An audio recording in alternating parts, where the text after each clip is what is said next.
Radhe Radhe everyone, welcome to my new blog. आज मैं और मेरी फ्रेंड हम गए भाभी की एनिवर्सरी में। यहाँ पे हमने भाभी को विश किया फूल देकर और भाभी उसे देख के बहुत खुशी हुई। और गाइज आज हमें यहाँ पे कीर्तन करने जाना था। मैं और मेरी सारी फ्रेंड्स हम लोग पहुँच गए भाभी के यहाँ कीर्तन करने। और ये देखो भाभी शर्माते हुए बैठी हैं। हम सब ने भाभी जी को बधाई दी और ये फिर शुरू हो गया भाभी जी का डांस। गाइज भाभी जी बहुत अच्छा डांस करती हैं। और फिर से हम वही अपने कीर्तन में भगवान की भक्ति में खो गए और कुछ हंसी मजाक भी हो रहा था। और उसके बाद आरती की, प्रसाद लिया और उसके बाद शुरू हो गई हमारी सबकी मस्ती।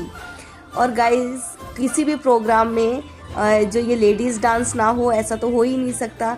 और ऐसा कि भोजपुरी गाने पे सब मटक मटक के जोरदार अपनी कमर हिला हिला के डांस कर रहे थे। क्योंकि जो भोजपुरी सॉन्ग होते हैं वो ऐसे ही होते हैं जिन पे ज़्यादातर ठुमका लगता है। और मैं भी इनके साथ ठुमका लगाने की कोशिश कर रही थी। वैसे मुझे डांस नहीं आता लेकिन थोड़ा बहुत वही है, सबके साथ हंसी मजाक तो हो ही रहा था। तो मैं भी इनके साथ डांस करने में लगी हुई थी।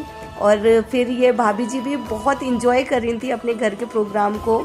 और वैसे तो ना जैसे जिसके घर प्रोग्राम होता है वो बिल्कुल एंजॉय नहीं कर पाता, लेकिन भाभी तो फिर भी टाइम निकाल के, ये देखिए इन्होंने घूंघट मार के और ज़बरदस्त तरीके से ठुमके लगाने शुरू कर दिए। हम जब भी कहीं कीर्तन करने जाते हैं तभी पहले तो भगवान का भजन होता है, फिर होती है बाद में ढेर सारी मस्ती।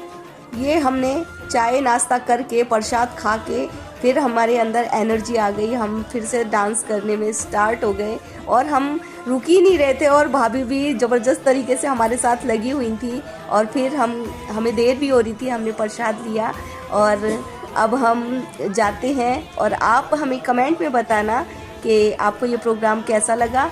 और देखिए सभी कमेंट में भाभी को एनिवर्सरी की ढेर सारी शुभकामनाएं दीजिए। और मिलते हैं नेक्स्ट ब्लॉग में। राधे राधे।